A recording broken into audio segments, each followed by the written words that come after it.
public meeting is now called to order at 6 p.m. on Wednesday, February 9th of 2022. This meeting is being held as required by the provisions of Chapter 131, Section 40, General Laws of the Commonwealth, an act relative to the protection of the wetlands as most recently amended. Notice of the time and place of this meeting was posted in the town clerk's office. Persons wishing to be heard will be called in the following order. 2 points of clarification. There are no public hearing aspects of tonight's meeting, so it's entirely up to the chair here as to whether or not we accept and respond to comments from the audience. It is typically my practice to do so just because a dialogue is good and more information is good.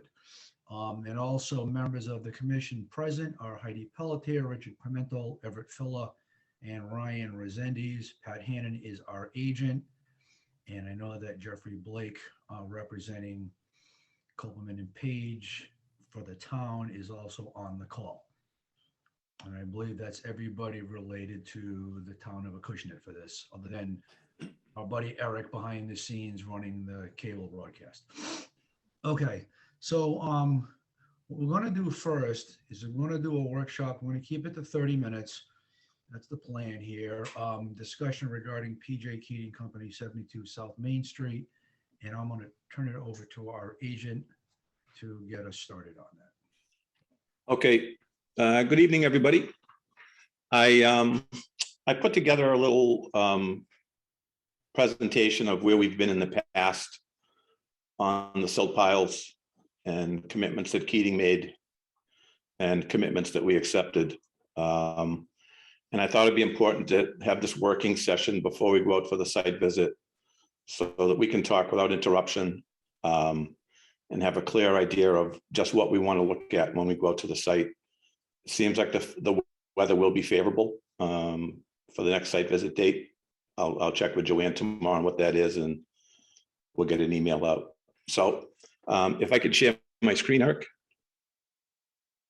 Yep, absolutely.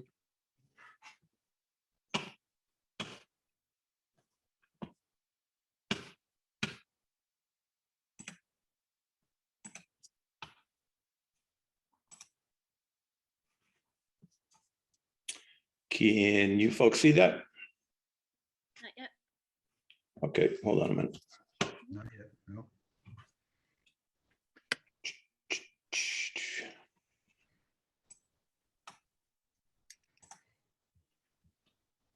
Hold on a second.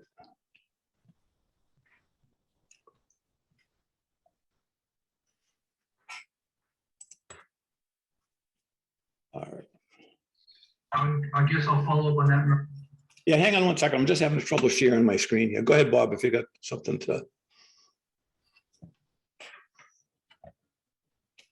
That was me. I don't know if someone else was going to comment. I'm going to share screen 2. Slideshow. I'm going to stay on. How about that? How about that? No? No.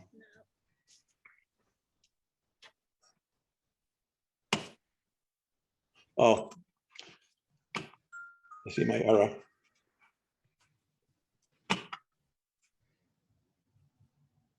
Be patient, my mouse is not cooperating. Here we go.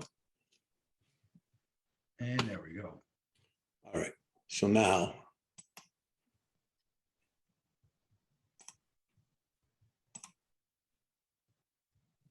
Now you got it?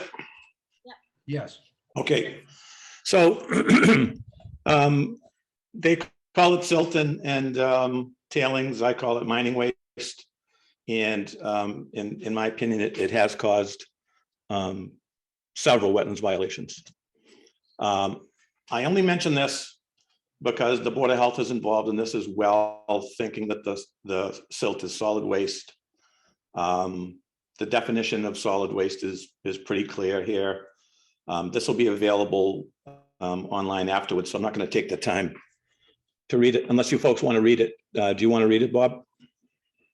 I don't need to read it out loud. Yeah, okay. So The next thing I did was I captured some of the videos from the prior meetings. And I have the ability to let you hear what we did on January 26th of 2021 when we were talking about the silt piles. I guess I'll follow up on that, Merle, by asking, because I honestly don't know this. Is there another pile already there at PJ Keating that was hydro seeded? Is that what you're asking? Yes, I'm asking about that on the file, yeah. So Mr. Vino, Mr. Robinson, can you answer that, or maybe Mr. Tidrow? Is there another silt pile in there that's already not hydro seeded? Yes, Mr. Chairman, there is, we did use a different formula on that, and I think that's James's point. There is some running. We agree with that. It's clear that we've had some running outside of any jurisdictional areas. That running does cause some silt to fall, go into some other areas surrounding the piles, but well outside of any jurisdictional area.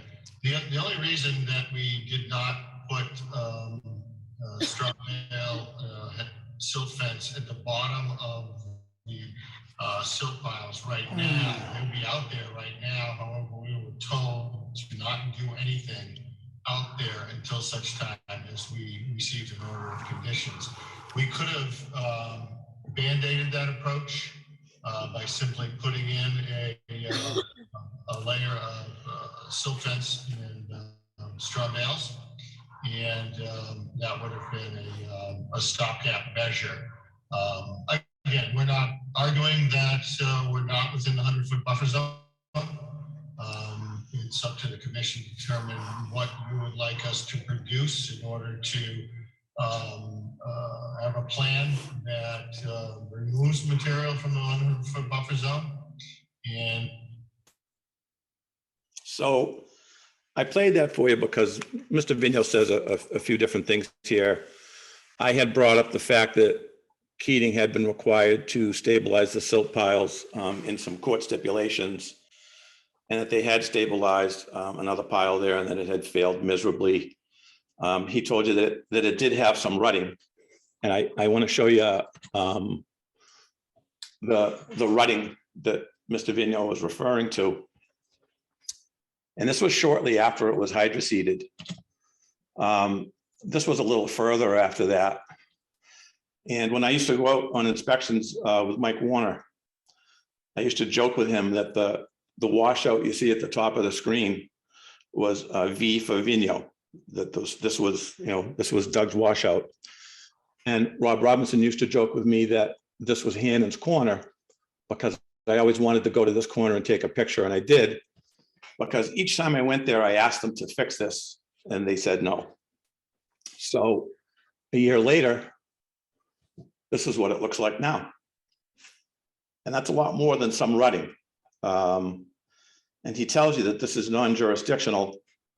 It may be non-jurisdictional to the Conservation Commission, but not for stormwater. And all of that silt that washed out of there and all of that debris got tracked out into the site and made its way into the quarry. Keating has a stormwater pollution prevention plan. And this is an excerpt from their plan. They wrote this. And that good housekeeping minimizes exposure. And it says that they perform daily tasks associated with keeping a clean and safe working environment. The next thing they say they do for these measures is to pave their roadways, have oil and water separators and grit removal chambers. I haven't seen a lot of oil and water separators or grit removal chambers out there. They have catch basin and sediment basin inspections and cleanings. I have no records of any cleanings, and I don't know where, if they were cleaned, where it was disposed of. And the key word there is disposed. Slope stabilization measures, revegetation. Those pictures you just saw our over a year and a half period of degradation of the slopes, and Keating did nothing to try and fix that. And then they were going to control localized erosion and sedimentation controls with drainage swales and riprap outlet protection. When you go out there on our site visit, I will ask everybody to try and find those controls. And then last but not least, roadway cleaning and dust control. Pretty much non-existent during my inspections. They were going to monitor runoff, and they say that it all runs into the quarry, but it doesn't. In the eastern portion of the property, it all flows towards the woods. And they say they're going to minimize erosion of the stockpiles from stormwater and wind via temporary cover. I've never seen a temporary cover on anything on the site, nothing. They're also going to prevent erosion from the stockpiles and minimize sediment from the stormwater that runs off the stockpiles using sediment controls. We had asked them to put sediment controls around the base of the stockpiles, and rather than give us a plan, they gave us a letter from an engineer saying that he didn't think it was required and that DEP didn't require it either. The next thing they brought to everyone's attention in their SWIP is the asphalt plant, and the unloading operations at the plant are performed under, supervision. Everything's inspected. There's a spill kit. But it goes on to say that stormwater in contact with the asphalt plant may be impacted by solids from aggregate materials, petroleum hydrocarbons associated with the asphalt, cement, or fuel oil, and overspray from release agent applied to truck beds may also impact stormwater. We have asked Keating to file a stormwater management plan, and they've declined to do that, saying they're not required to. I'm a firm believer that they have to apply for that. So it may be non-jurisdictional coming off the piles, but this is where the silt winds up. And this is what their good housekeeping brings. This is an actual truck going by while I was on an inspection. You can see the middle of the road has been watered, but not the sides. And for some reason, the truck drivers choose to drive and make dust rather than drive on the wetted road. Another picture of a truck, dust off the road. Looks like it's been a long time since it was swept. That's just not from one day. And then there was questions about windborne deposition. So how do we keep it from blowing into the wetlands? Just this organic material that you're gonna put on it is gonna hold it down? Well, the idea, Marley, is that the organic material just provides a medium on which the Flexnera grasses and fescue can grow. So because if you spray that, in effect, everybody knows the verb hydroseed. If you hydroseeded this slope, you would get some take, but because there's not enough organic material there, you really would not get a consistent or thorough covering of the surface. And so the first step of our proposed spraying on the surface of organics is really just to give a media for the second step, the grasses and fescues to grow on. So this is a June 8th, 2021 conservation meeting where we're starting to hear about, airborne deposition to the wetlands. And we hadn't heard about this, but this is the airborne deposition that's going over to Clifford Street. This is what the neighbors are enduring from dust and other particulate coming off of the Keating property. And this is why I'm so anxious to have the piles removed and end all of this.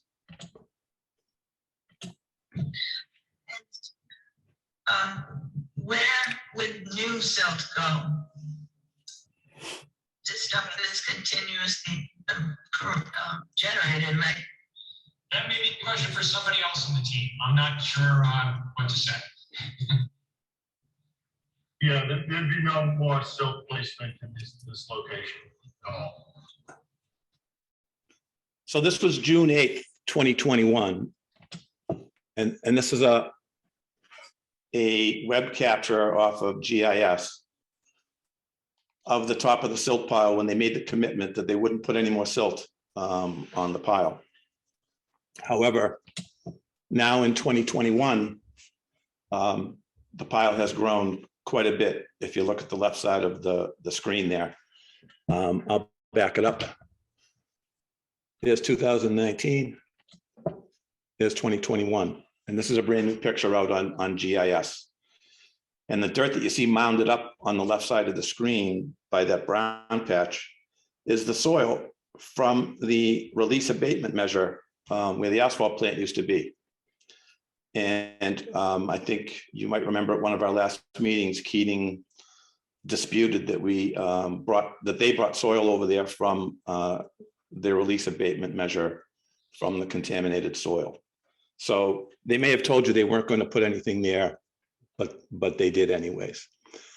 And then if you remember the work being done to Basin 1C, they told you when they removed the silt from the basin that it was going to be tested and properly disposed of. Well, this is the top of the silt pile, and this is the silt from Basin 1C, and this has been improperly disposed of. That plastic that's laying next to it was actually supposed to be over it after they took the samples. Keating told the Board of Health that they were going to provide the samples for the silt, and those have not arrived. So again, they told you they weren't going to do it, and they did it.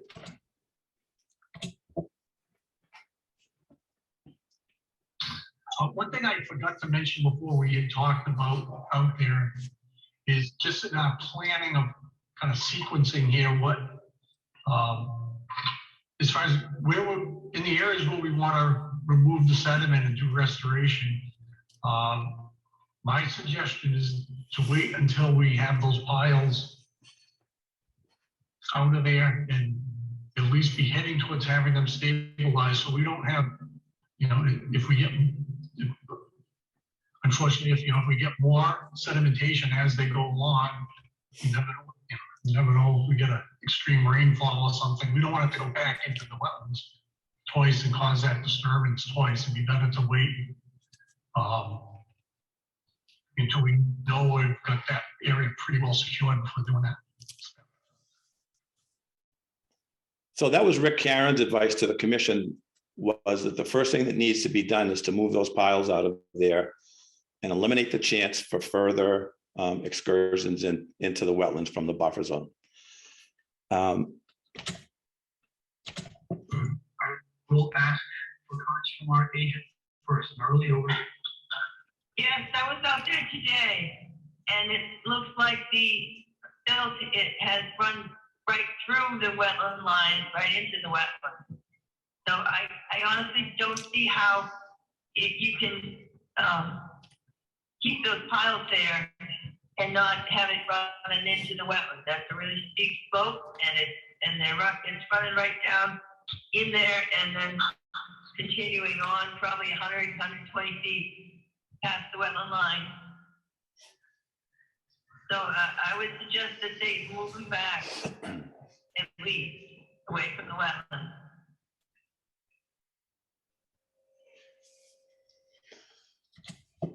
So that was Marilee's recommendation on June 28th of, January 28th of 21.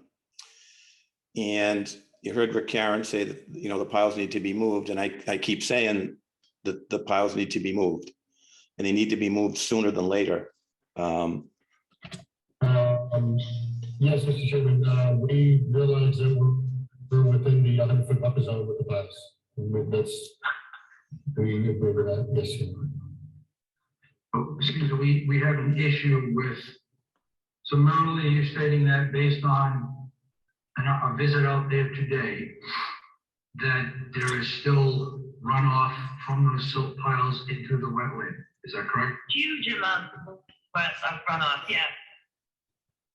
Okay. Sorry. So if I said January 28th, I meant the 26th. This video also is from January 26th, where we had a second excursion.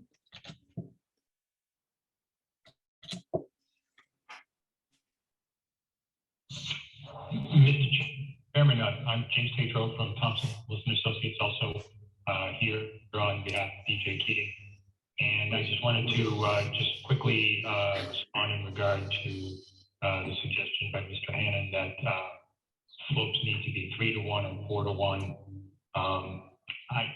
That's just not really true. You know, again, I mentioned this last time.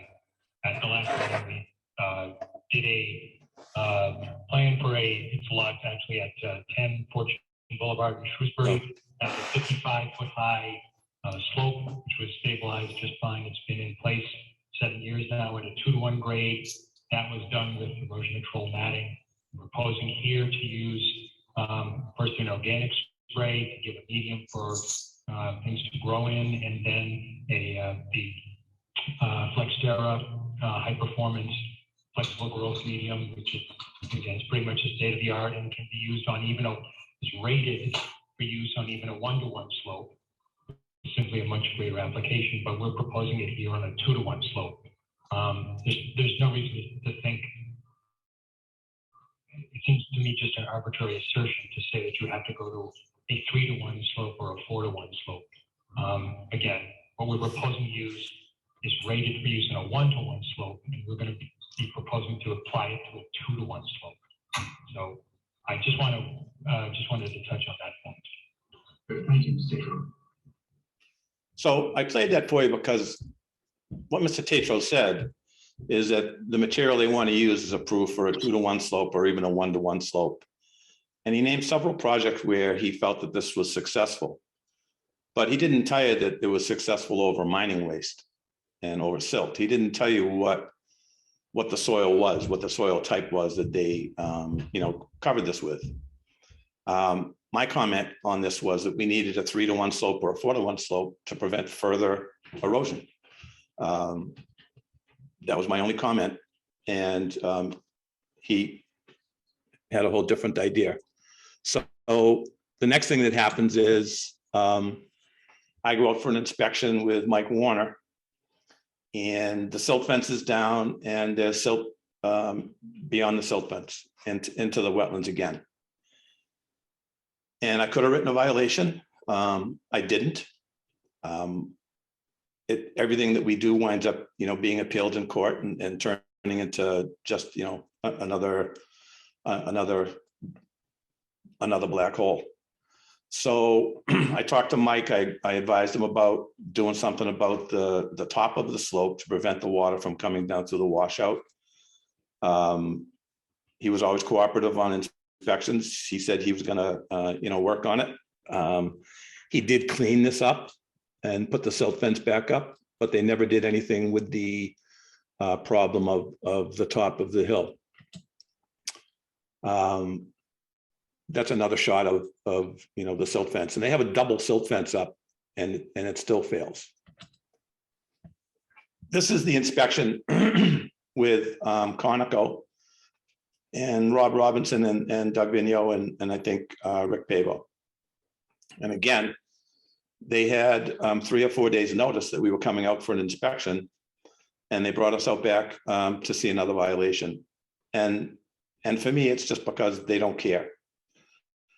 This is the way they operate. I'm seeing this at other locations that people are contacting me and sending me documents, and just a very, very common occurrence for the way this company operates. The next picture was taken by Kevin McHugh from Conoco. And this is stormwater that, according to Keating, runs into the quarry, because everything runs into the quarry that isn't, and is running right back out into the wetland that's already been impacted 3 times that we know of by Keating, and is causing more impacts to a wetland system off to the left. And in looking at some plans, it appears that the stockpile to the left of this picture, where we've seen them loading trucks when we were out, is also in the buffer zone to a wetland system that was identified over there. And I apologize to Chuck Karen, I got his name wrong. We have a Rick Karen that we deal with in town, and their guy is Charles Karen. So they're not controlling their stormwater. They're not respecting the wetlands line. The commission issued approved a notice of intent and issued an order of conditions. And it did require that the material come out of the buffer zone, but it didn't specify a date certain. That was an error.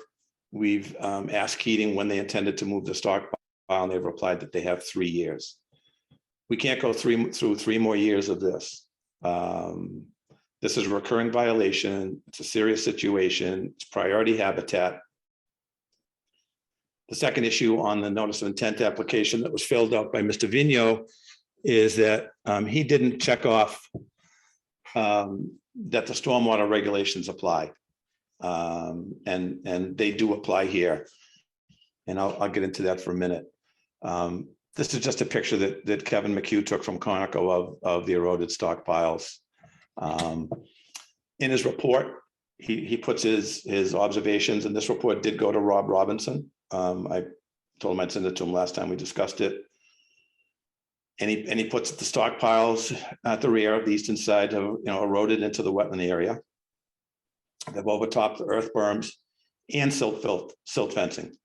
So earth berms are not used against a silt fence for erosion control. When something gets halfway up against the side of the silt fence, you're supposed to remove it. There was supposed to be straw bales used here. And we were told by Mr. Vigno that straw bales were hard to get back when this was being done.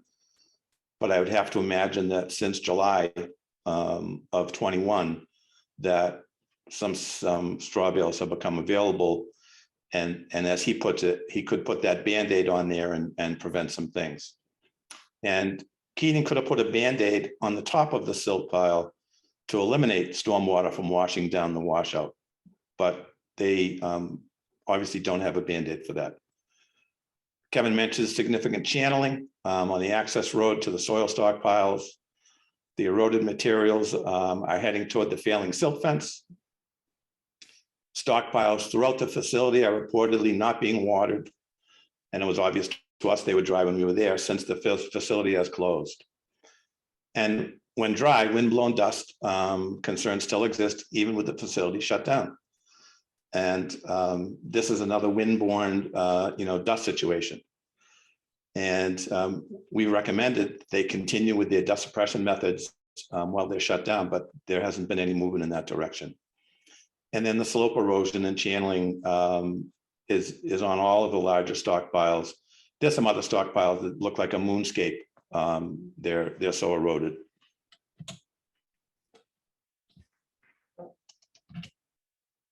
And that's the end of that. So I am going to issue an enforcement order. And I'm going to ask the commission at our next meeting after a site visit to ratify the order. And my enforcement order is going to require that the stockpile be removed from the buffer zone and the buffer zone be restored to its original condition. And I don't know what the timeline would be with that. I want to talk to Beals and Thomas and get a little bit of advice from them on that. And then we'll come back to the commission and see if you ratify it and move on from there.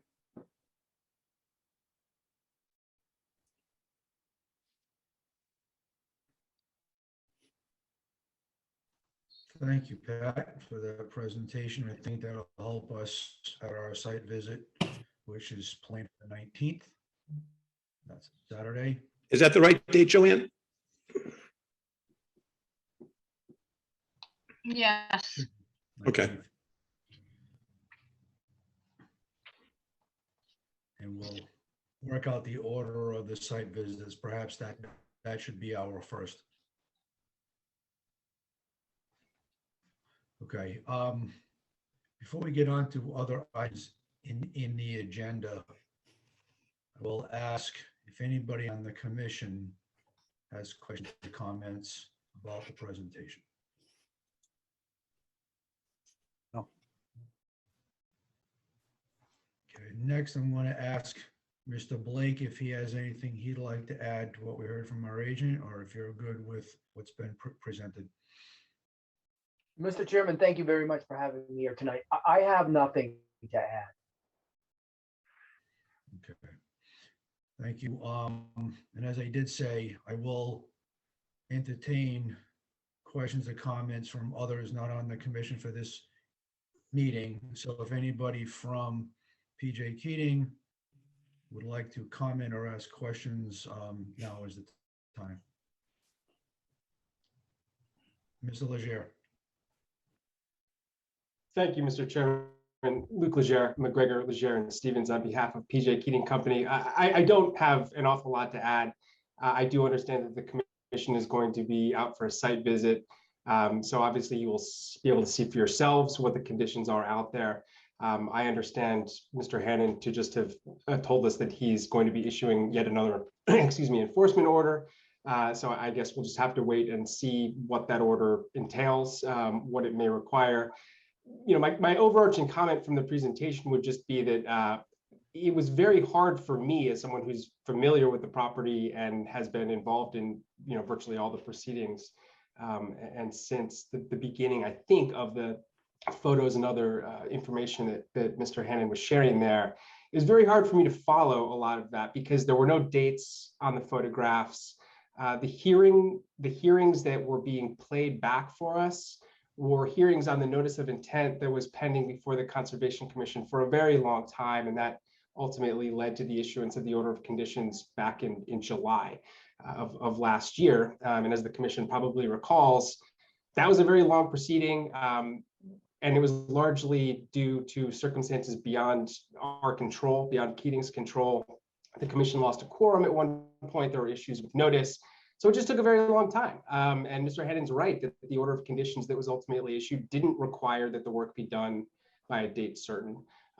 There is a timing component to the work that is being to be done under that order of conditions. And so, you know, that's an important thing to keep in mind when there are these sort of allegations that we're saying we have 3 years and we haven't done anything. There hasn't been much time to do stuff. And frankly, given the timing of the issuance of that order, it really wasn't appropriate for Keating to have started the work in the fall. That's my understanding anyhow. So I really just want to stress for the commission that I trust and hope that you'll take the opportunity at the site visit to just see for yourselves what the conditions are out there.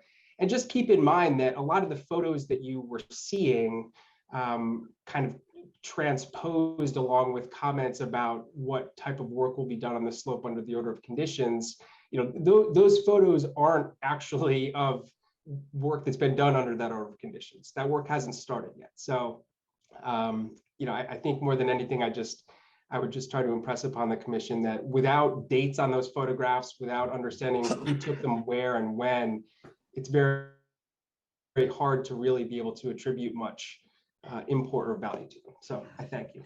Thank you, Mr. Leger. It looks like there may be neighbors or others interested in this topic. Make sure I don't miss anybody. Anybody else with comments or questions before we move on? And if so, please identify who you are. Not everybody's on camera. Okay, well, thank you all for listening in and for your questions and for your attention. With that, I'm going to get on to the business of the commission. The next thing being, we have minutes for approval from January 12th. Joanne, thank you for submitting those and for going through that very interesting recording from the last meeting. Doing such a good job with those. I don't know if anybody, well, I'll ask if there's somebody who would like to make a motion to accept the minutes as presented. So moved. Thank you, Rick. I know that you commented. Do we have a second on that? Thank you, Ryan. Any further discussion? No. So just doing a roll call vote here. Heidi, how do you vote? Everett? Yes. Ryan? That's a yes, I think. And Rick? Yes. That's unanimous. Thank you, Joanne, and thank you, Commission. Meeting mail, it looks like there's none. Old business, there's none. So we want to get on to new business. So on to human altered wetlands loss. Review of matters presented, votes may be taken. Mr. Hannon, back to you. Yep.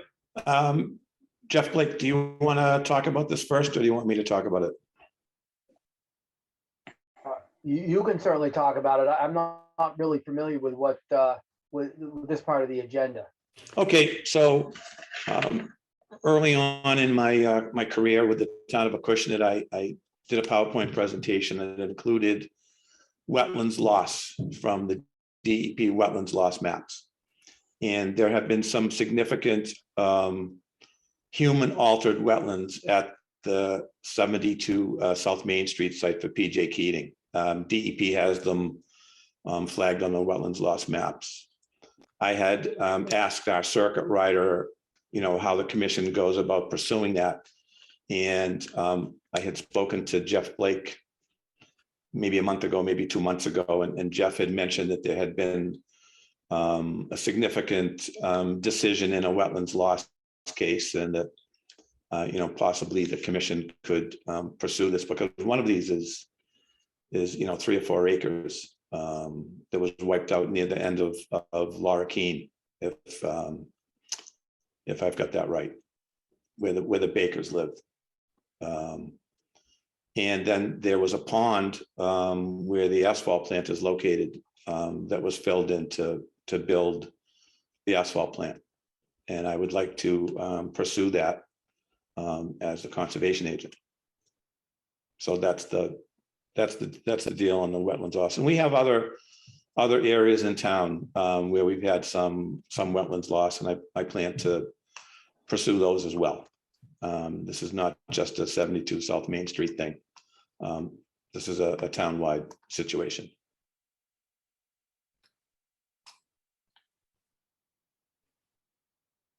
You're muted, Bob. Yeah. Yeah, thank you, Pat. Okay. Commission members, any questions for the agent? Comments? No. Anybody else? Okay, thank you. So on to the discussion. Luke Legier has his hand up, Bob. Oh, sorry, Luke, I didn't see that, please. Did you have your hand up? I do. Thank you, Mr. Chairman, and no problem at all. Again, Luke Legier, on behalf of PJ Keating. I heard what Mr. Hannon said. I would simply ask through you, Mr. Chairman, that if Mr. Hannon is indeed going to pursue what he is characterizing as lost wetlands at the Keating property, that he engage Keating in a conversation about what he believes he has seen and found out there prior to launching enforcement actions, because I do believe, and we don't need to get into it right now because I don't know that that would be terribly beneficial for the commission, but I do believe there are perfect explanations for what Mr. Hannon thinks were wetlands at the site that have been filled that could resolve this really very quickly and without any need for enforcement or otherwise. So that would just be a request I would make through you, Mr. Chairman, that if this is a path that's going to be pursued, certainly that's, you know, within the purview of Mr. Hannon's role. We understand that, but we would just ask for an opportunity to have a dialogue before jumping to enforcement, because again, I do believe these things can be explained. Thank you. If I could, Bob, Please. that would be very helpful. If they have an explanation. I asked Rob Robinson about this on a site visit, and I didn't get any answer that you know, it could be explained or any of that. DEP has mapped it as human altered wetlands. But if Mr. Legier can save us all some work, that would be fantastic. I'm not sure it'll be me who's saving anybody. Well, anybody.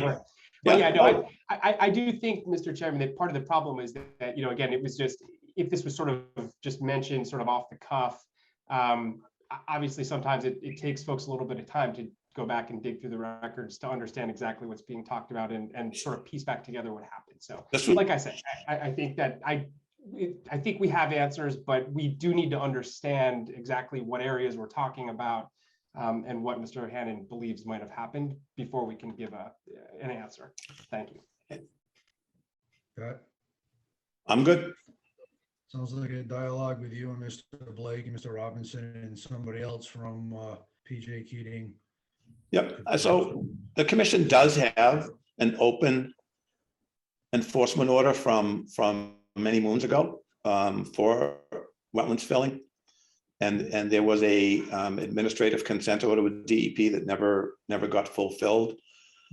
I don't know how long that stuff is valid. Maybe that's something that we get to Jeff too, and let him look at that. It was back in the 80s or early 90s. Which predates everybody on this commission.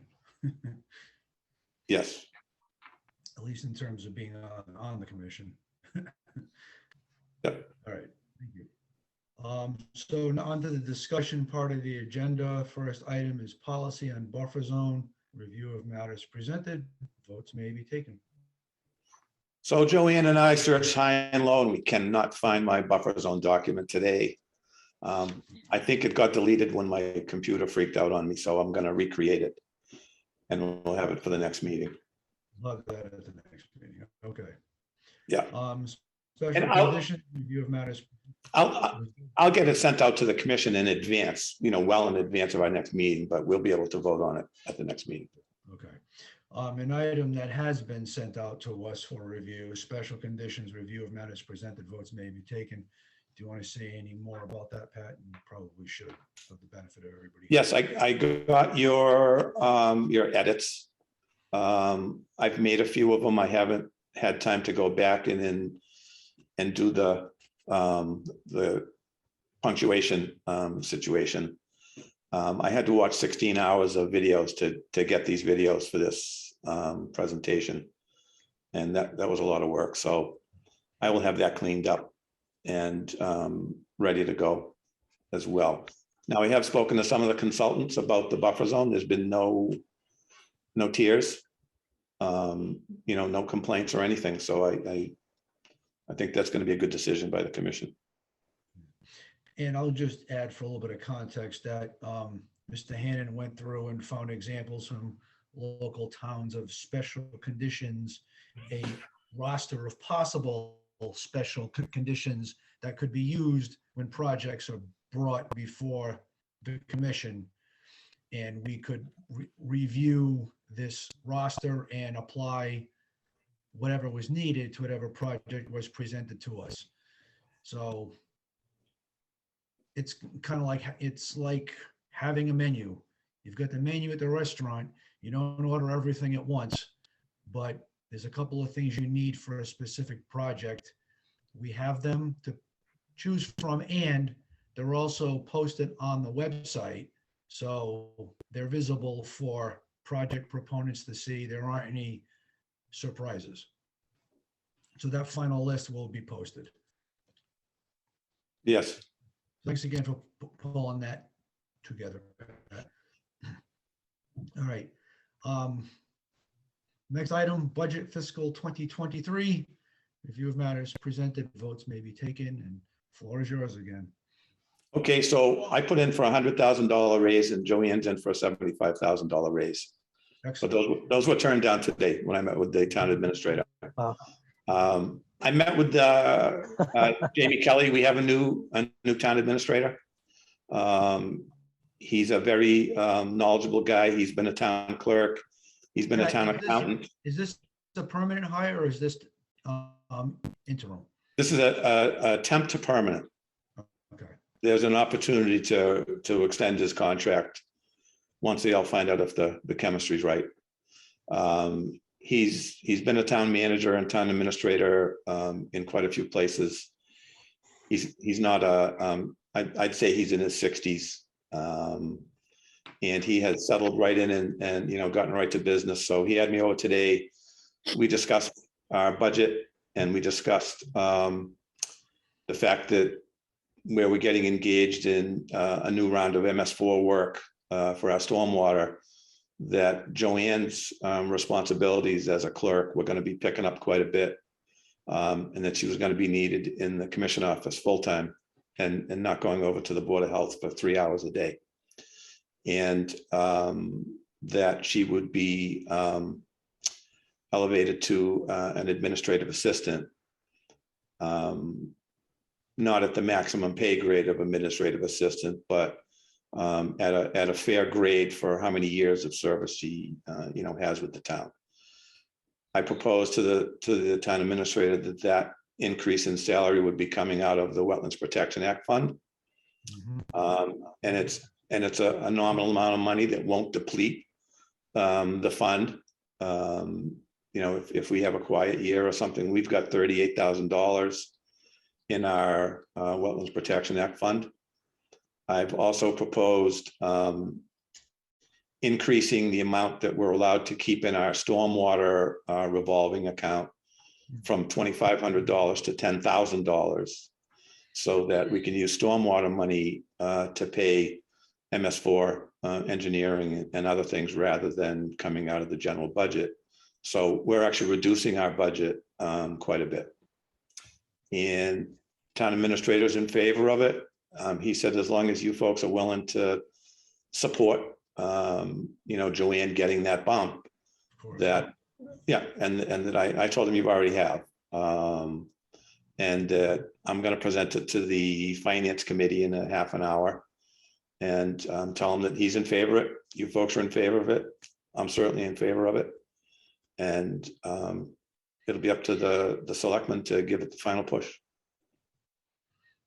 But we are going to be busy when we get into finishing up all this stormwater stuff. We're writing stormwater pollution prevention plans for some of our town facilities that needed them to be updated. We went and did those inspections last week, myself and Kevin from Conoco.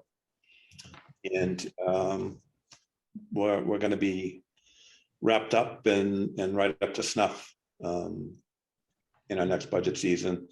The town is going to give us an additional $23,000 for stormwater engineering and work. We need a total of $35,000. I've got $12,000 in my budget now, and we'll get an extra $23,000 for fiscal year 2023. Good. Yep, it'll all be good. Thank you. Next, we'll head over to the stormwater section of things. So we'll go to 734 Main Street, Rep Weld. This will be continued to our next meeting of February 23. We have not had a chance to do a site visit. It's no secret that the last couple of Saturdays that would have been eligible for site visits have not really been eligible because of the weather. Everything was snow covered or ice covered, and it would have been a waste of. Tomorrow would be nice. So I mean, this Saturday would be nice. It's going to be 60. yeah, that won't happen. So I thought we'd schedule it for the 19th. Right. Yeah. We have. So we'll make our site visits on the 19th. I don't think it'll be 60, but we hope it won't be snow covered. Yeah. Keep our. That's okay. Yeah. So I don't think we need to say anything else about 734 Main Street because we haven't seen it. Right. And it'll be on next meeting. So I will tell you that while I was out doing the SWIP inspections at the town sites, that I did kidnap Kevin McHugh from Conoco and bring him over to Rep Weld. Okay. And get his professional opinion, and I'll share that with you after the site visit. Okay, that makes sense. It's nothing terrible. Yeah. And then I'd still like to go to Wing Lane. Sure. The CVE Solar, there have been a few developments over there. They are sending in their documents. They have sent in their peer review check, and hopefully we're going to be doing some test pits and some borings over there and find out if they're giving us the straight scoop. Okay. That's probably going to be the last mention of property. So before we get off of that, as a courtesy to the people that are tuning in, does anybody have a question about any of the properties that have been mentioned? We'll just stick to properties that have been mentioned. And I have one more. Okay, Somebody here. Go ahead, Pat. 211 Middle Road, Ray White's project. Right. So those corrections were sent in by Zenith Engineering. Beals and Thomas came back with another request for more money to review the revised plans. And then Ray got a price from his cousin to do all the drainage work and associated stuff for the storage buildings, and he got a price of $600,000. So Ray won't be building the storage buildings. He's not willing to get, that involved in it. But he is going to go through with the stormwater permitting. He is going to kind of get it in a can. And if material prices come down and construction prices come down, he may build it within the allotted time of the NOI filing. So he's not going to abandon it completely, but it's on a shelf. And About the small building facing the road. he's going to develop the Yeah, retail the building for his daughter and that other store. Yes. Retail Yeah. Okay. So not hearing or seeing any hands go up. So we'll go to the last item listed under stormwater, and that's revisions to stormwater bylaw for spring town meeting. Review of matters presented, votes may be taken. Pat, fill us in. So we've had a little confusion because the board of the planning commission voted to give the stormwater authority to the Conservation Commission in accordance with what the bylaw says. It says that the planning commission is the stormwater authority, but that they can give that authority to any other designated board they want to. There's been some confusion with some consultants and one town employee that he felt the bylaw should be fixed at town meeting that says the Conservation Commission is the stormwater authority. So I've gone and made amendments to that bylaw, and it's being submitted to the selectmen to go through the bylaw review committee and be changed at town meeting. Okay. So this sounds like a cleanup of language more than anything else. It is. And then after we do that, we're going to need to revise our stormwater regulation that the town has to meet some new levels that EPA is requiring and add some new language. In that stormwater bylaw, there is a tree protection section. And this had been approved by the planning board last year, but it didn't get advertised. So it's not in effect. We're still under our old bylaw. And rather than us publish that and vote to adopt it and then have to amend it at town meeting again, it just made sense to wait and change the whole bylaw at town meeting. I'm sorry, change the whole bylaw with this commission and then advertise it in the newspaper and then vote it. And it becomes effective after that. This is something that the commission has the right to do under the bylaw. We're allowed to make regulations that are stricter than EPA. Mhm. Reasonably. Right. And if folks don't like it, then they can appeal. Yeah, well, there's been some concern from the selectmen about all of these solar fields and acres and acres of trees being cut down, and that there was no protection for that. And again, Kevin McHugh from Conoco does all the MS4 work for Department of Conservation and Recreation and 5 other municipalities, and they had a template from EPA for towns to use to update to their new requirements. So that's what we're doing. I like it. Great, thank you. Yep. And then we did the fee. We approved the fees recently. So. Okay, so that's it for that category. Next, we go on to agent updates. Anything else, Pat? I think you got it all. I think we do. Does anybody from the commission have any business for the commission tonight for this meeting? No. Okay. Our next meeting is scheduled for February 23rd of 2022. That will be an in-person meeting. That will be at the Council on Aging building that night. And prior to that, we have our commission site visit on February 19th. And Joanne will be in touch with details about that. And with that, I will entertain a motion to adjourn. Thank you, Ryan. Do we have a second? Second. Thank you, Heidi. Give us a wave. All in favor? Aye. Aye. Meeting adjourned at 6:55.